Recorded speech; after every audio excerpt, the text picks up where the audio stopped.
اردوشن کے معزز ناظرین السلام علیکم۔ دلچسپ اور مختصر کہانیوں کے لیے ہمارے چینل کو سبسکرائب کرنا مت بھولیے گا، ورنہ ایسی مزیدار کہانیاں آپ تک پہنچ نہ پائیں گی۔ شکریہ۔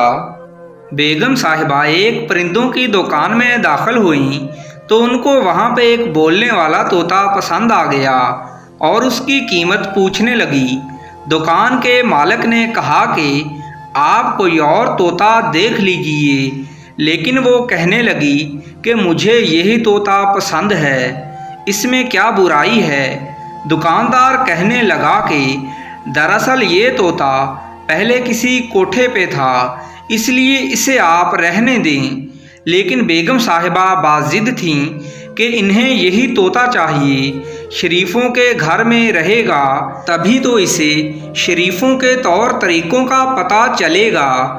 بالآخر دکاندار مان گیا اور بیگم صاحبہ خوشی خوشی طوطا خرید کے گھر لے آئیں اور گھر آ کے اس کے پنجرے کو بالکونی میں لٹکا دیا۔ طوطا آتے ہی بولا، واہ نیا کوٹھا! بیگم صاحبہ کو ناگوار تو گزرا، مگر وہ چپ رہیں۔ دوپہر میں ان کی بیٹیاں کالج سے آئیں تو طوطا ان کو دیکھتے ہی بولا، واہ نئی لڑکیاں تو بہت ہی خوبصورت ہیں۔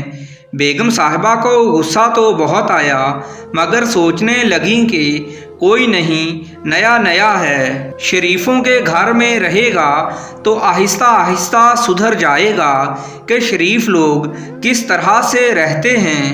شام ہوئی تو بیگم صاحبہ کے شوہر گھر آئے، ان کو دیکھتے ہی طوطا بولا کہ واہ ساجد صاحب، آپ یہاں پہ بھی آتے ہیں؟ بس پھر چراغوں میں روشنی نہ رہی۔